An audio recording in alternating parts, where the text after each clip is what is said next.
Welcome to China in Focus. I'm Tiffany Meyer. Our top story: China has set a new record with its trade surplus topping $1 trillion as exports surge beyond U.S. markets. Other countries are raising concerns. European leaders are warning Beijing they could impose tariffs if cheap Chinese imports continue to flood European markets. Tensions are rising in the Pacific after a Chinese jet locked its radar on Japanese fighters near Japan's territory over the weekend. We strongly protested to the Chinese side, and we have sternly demanded that it not recur. We will respond calmly and resolutely. Japan is warning Australia to stay vigilant as China ramps up its military activity across the Pacific. Retired Marine Colonel Grant Newsham highlights why the first island chain is critical to regional defense. If you break the chain, you take Taiwan, then you can easily push the Chinese military into the Central Pacific. You swing up to the north, you isolate Japan, swing down to the south, and you isolate Australia. You make it very hard for the Americans to operate. And top U.S. and Australian officials sit down in Washington with China and Indo-Pacific security topping the agenda.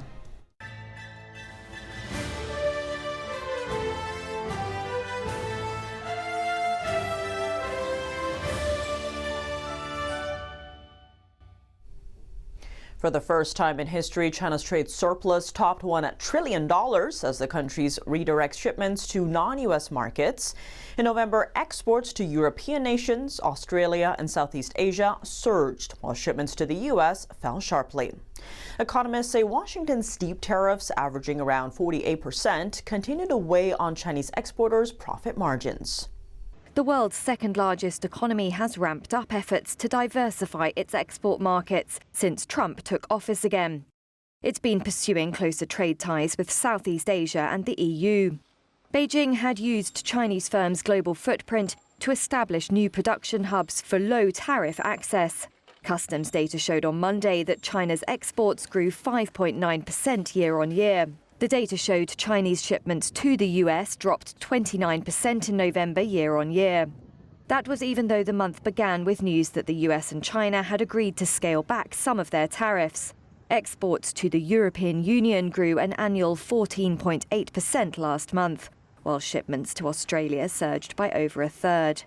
As China's exports surpass the $1 trillion milestone, European nations are raising concerns over the growing trade gap. Exports are up more than 5% this year, reaching around $3.4 trillion. European leaders say the imbalance is becoming increasingly hard to ignore. On Sunday, French President Emmanuel Macron warned that if Beijing doesn't address it, Europe could impose higher tariffs on Chinese imports, similar to the U.S.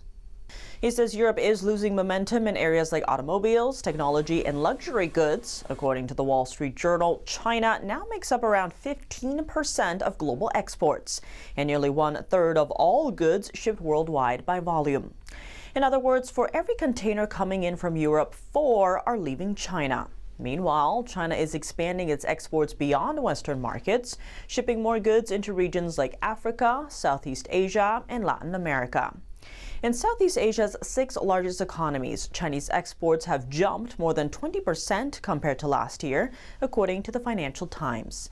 Economists say part of the surge comes from dumping, where Beijing floods foreign markets with cheaper goods and squeezing local producers. That's now prompting tighter import rules and tariff discussions across Asian and European countries.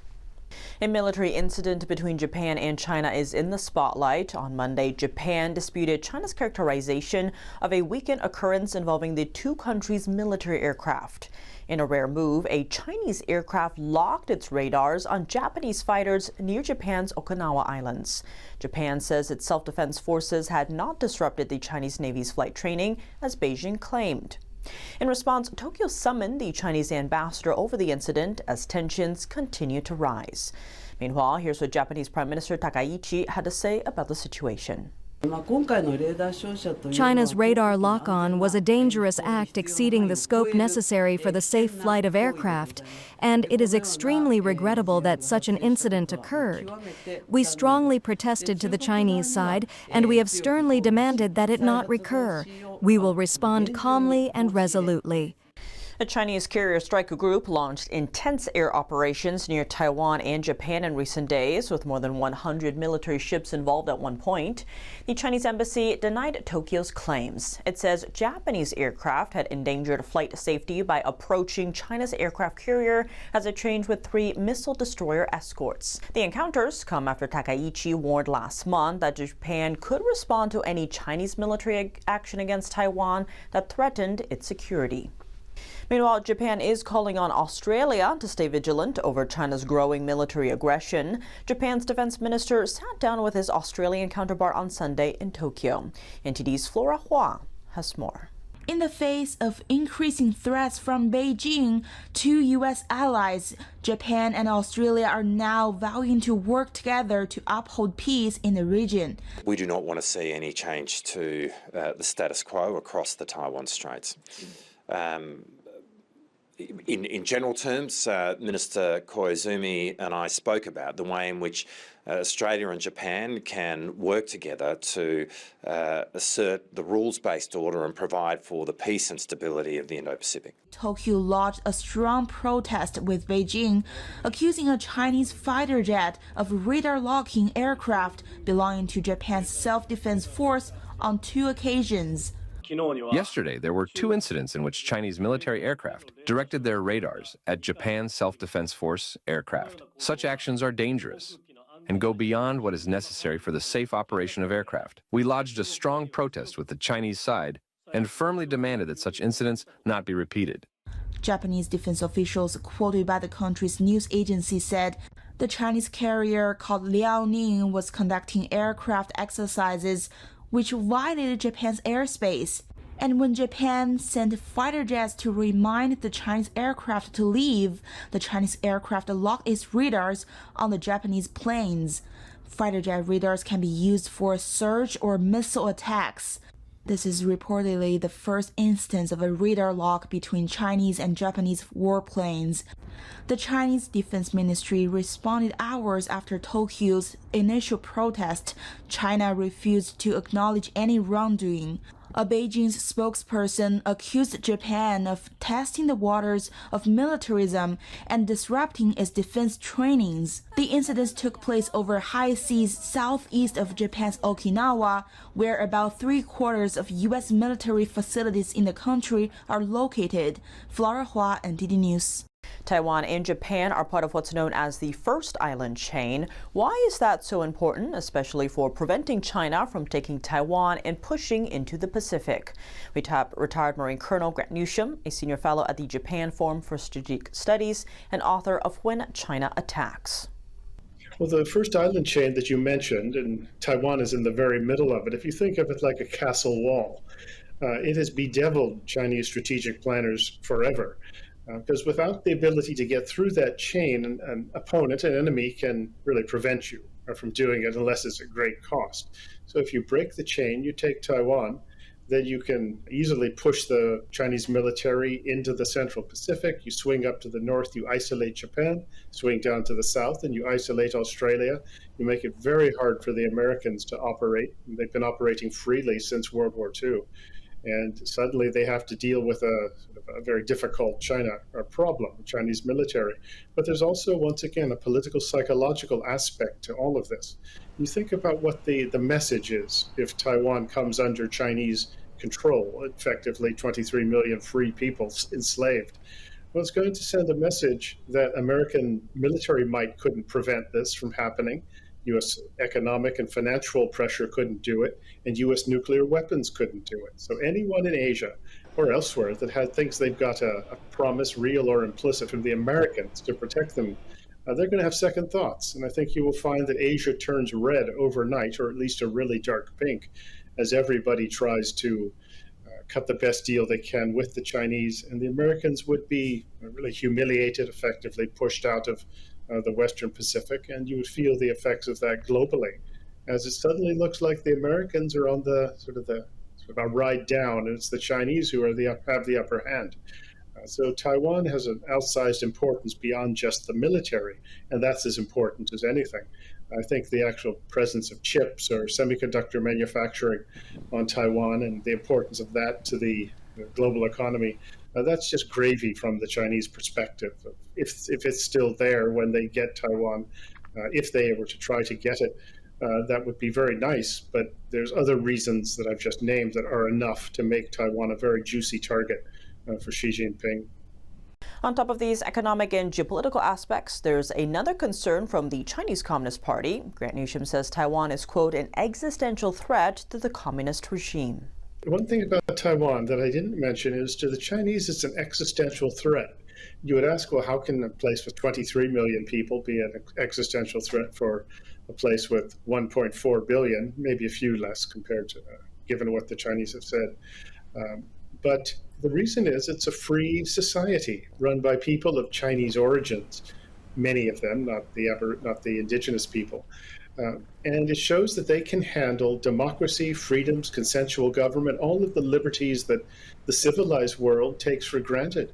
And to the Chinese Communist Party, this is a daily reminder that they are not legitimate. They haven't been chosen by anyone, and their entire rule depends on having a boot on the neck of their citizens. And it gives the lie to this 24/7. And everyone on mainland China can see this, knows this, and that is one thing that does frighten the Chinese communists as more than anything. And it's one of the reasons they want to snuff it out. China is projecting military power further into the Pacific, expanding beyond Taiwan and Japan to include Australia. How should these U.S. allies conduct effective deterrence against China's growing aggression? Well, one thing, you've got to be there. You've got to be there all the time. So you're going to need much more of an American, Japanese, even South Korean, if they're still on our side, Australian presence in this region. And it has to be a military presence, commercial presence, diplomatic. And there isn't enough of that. The Australians will say, well, it's our turf, it's our patch is the word they use, and we've got everything under control. Well, they've been saying that for decades, and the Chinese now have the upper hand in the region. So you've got to be there. But at the same time, you have got to respond more than just sort of one for one, but you have to look at some other things the Chinese don't want you to do, to put pressure on them. And they tell you what they don't like, and they don't like having sort of trade used as a weapon against them. So there are things the Chinese economy has to have. Put pressure on them that way. They need foreign exchange.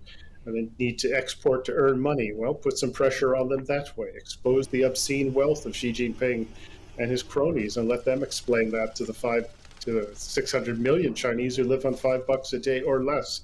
So there's other things, other ways to put pressure on the Chinese, besides just if they send out a ship, we send out a ship. But you do, as I say, you have to be there in a military, diplomatic, political sense, and economic sense. But at the same time, you apply pressure. You can make it clear enough that this is a response to that. But we've heard a lot of talk out of the Australians for a long time, and it doesn't appear that the Chinese are paying much attention to them. Secretary of State Marco Rubio and Secretary of War Pete Hegseth are welcoming their Australian counterparts to Washington, D.C. Their discussions on Monday are centered around Indo-Pacific security and China's growing influence in the region. Here's Rubio on the future of the U.S.-Australian relationship. This is something we share in common, not just with Australia, but with many of our allies around the world, the desire to diversify supply chains. And the belief that in order for us to be able to do anything, whether it's defend our countries, defend our allies, or defend each other, but also to build our economies and to prosper as economies, we have to have critical mineral supplies and supply chains that are reliable and that are diverse and not overly invested in one place where they can be used as leverage against us or our partners of the world. And so this is something that you'll find the U.S. and Australia working very closely on. And it's at the cornerstone of everything we plan to do together in the months and years to come. This is the 40th annual ministerial meeting between the two countries. Rubio touted the strength of the U.S.-Australian relationship. He said the meeting today will build on the momentum that came from the meeting between President Trump and Australian Prime Minister Anthony Albanese in October. Rubio also said he will visit Australia next year. The two Australian ministers said the U.S. is Australia's principal ally and the cornerstone of their strategic and foreign policy. They said their relationship is full steam ahead. Hegseth said that on the defense side, the two countries are working on force posture and industrial cooperation. The U.S. and Australia are both members of Quad and AUKUS. Countering communist China's security threats in the Indo-Pacific has also been a central theme of their relationship. Coming up, lawmakers on Capitol Hill are set to vote this week on the defense bill, aiming to push President Trump's agenda forward. The legislation includes measures focused on countering China. The White House has released its new national security strategy with a focus on the Western Hemisphere, Taiwan, and warnings to Europe. We bring on the co-founder of Silent Majority Strategies to unpack it all. This idea in the West that everyone in China was just going to be like the West, that was always a fantasy. More on that after the break here on China in Focus. Welcome back to China in Focus. I'm Tiffany Meyer. On Capitol Hill, lawmakers are set to vote this week on changes to the Department of War. Over the weekend, they unveiled the final defense bill, which aims to lock in President Trump's agenda, including measures focused on countering China. NTD's Melina Weisskopf has the takeaways. This year's bill will codify 15 of President Trump's War Department-related executive orders. One of the most important pieces of legislation that we do every year, and it is fits in very consistently with the President's Peace Through Strength agenda. It aims to strip the Pentagon of programs like CRT, DEI, and climate initiatives, and refocuses on merit-based promotions instead of diversity to drive admissions to service academies. DOGE cuts are included, eliminating $20 billion in obsolete weapons, inefficient programs, and Pentagon bureaucracy. Enlisted service members would get a 4% pay raise. The bill would cement Trump's deployment of troops to the border to combat illegal immigration and drugs. As for policy abroad, lawmakers aim to strengthen U.S.-Israel military operations and ramp up defense in the Indo-Pacific to deter CCP aggression towards Taiwan. She has ordered the People's Liberation Army to be ready to take Taiwan by force by 2027. The CCP has conducted the largest military buildup since World War II. Countering China and Russia's technology and weapons development is also a focus in the newest defense bill. Lawmakers this week are expected to vote on the yearly defense bill. Reporting from Washington, D.C., Melina Weisskopf, NTD News. The White House released its highly anticipated new national security strategy on Friday, from focusing on the Western Hemisphere to emphasizing deterrence over Taiwan and sending a warning to Europe. The strategy is drawing both praise and concern. To unpack it all, we spoke with Dr. Keith Naughton, co-founder and principal of Silent Majority Strategies. Take a look. Thank you so much for joining us. Now, some are calling this national security strategy a radical departure, including from the one during Trump's first term. How are you reading this document? What changes stand out to you the most? Well, I think it's a long overdue rewriting of America's formal strategy. Our main interests are in the Western Hemisphere, and we do have significant interests in Asia. China and the CCP are the most significant threat to American economic security. So I think that is the correct pivot to do. I think one of the reasons for the aggressive attitude towards Europe is that the United States has been very soft on Europe for 50 years. They've been really freeloading off of American defense. They haven't had to make any difficult decisions. And I think the Europeans should treat this as a wake-up call to unite and be much stronger in defense of their own interests and to be better allies. They haven't been good allies for the last 20 years. And digging in here this time, China doesn't top the list. Instead, the report lays out the Western Hemisphere, as you mentioned. Previously, it did that as well in 1987, 1990, and 2006. Expanding on your earlier point, what do you make of this emphasis on the Western Hemisphere this time? Well, I think it's intelligent because it feeds into domestic politics. And in the end, American presidents are going to be judged on what happens in this country much more than what happens in other nations. And there's significant problems in the Western Hemisphere. We've got a lot of drug trafficking, an enormous amount of this illegal activity, a lot of smuggling. These transnational gangs are often abetted by government officials, like in Venezuela and local officials in Mexico. That's causing direct harm to this country. It's causing thousands of drug deaths, tens of thousands of drug deaths every year. That's something that should be addressed very robustly and very aggressively. I think that the president is also engaged in negotiation with China over trade. So I think it's smart right now to not raise up the rhetoric when we're talking about China right now. If he can get through these negotiations, then I think that would be a positive thing. When it comes to China, the report says President Trump single-handedly reversed more than 3 decades of mistaken American assumptions about China, namely that by opening our markets to China, we would facilitate China's entry into the so-called rules-based international order. This did not happen. China got rich and powerful and used its wealth and power to its considerable advantage. As for solutions, the document calls for American dominance in key technologies and defense equipment, a strong capital market, and coordination with allies with similar values. How are you reading this? What does this mean for U.S.-China relations going forward?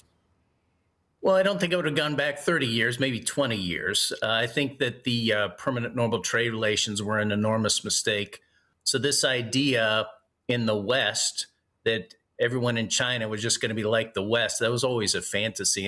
Unfortunately, the country's overlaid by the CCP, which has corrupted the nation and has been very aggressive. So it's a bit of a toxic mix. So we should have been much more cautious for the past 20, 25 years. And I think it is a long overdue correction. And it was Trump who made the correction in his first term. And Biden didn't move off of that. He continued the tariffs against China, continued a more aggressive posture, not enough, but at least somewhat. So I think that's the correct move. But it would be beneficial to build at least some type of relationship that maintains sort of a peaceful coexistence, because, a shooting war, a hot war over Taiwan, over trade would be very damaging to both countries. But as part of that process, the United States needs to become more independent economically and on technology. And militarily, the document calls for ongoing deterrence in the Indo-Pacific to prevent war, highlighting the U.S. and allies' capacity to deter any attempt to seize Taiwan. Given that, how do you see Beijing responding to this document? Well, it's very curious. Their public response under Xi Jinping has been sort of very prickly. Anytime there's the slightest whiff of criticism, they really go on the attack. I mean, the Global Times, I'm not sure there are people actually writing it. I think they just have some sort of computer program that just attacks anyone who criticizes China. I think that the reality is if we give enough defense to Taiwan, if we provide enough weaponry, if we have a strong defense posture with South Korea and Japan and Australia, that will result in China pushing, moving back or being reticent to be aggressive. I would like to see the administration be more firm with the Philippines, because right now China is engaged in some horribly abusive actions against the Philippines and some of the sovereign Philippine territory in the Scarborough Shoals. That's all for today's China in Focus. I'm Tiffany Meyer. If you have any feedback on the show or have something you'd like to see us cover, send us an email at chinainfocus@ntd.com. We'd love to hear from you. For On the Clock original news coverage, visit us at ntd.com or download our NTD app. Thanks for watching. See you tomorrow.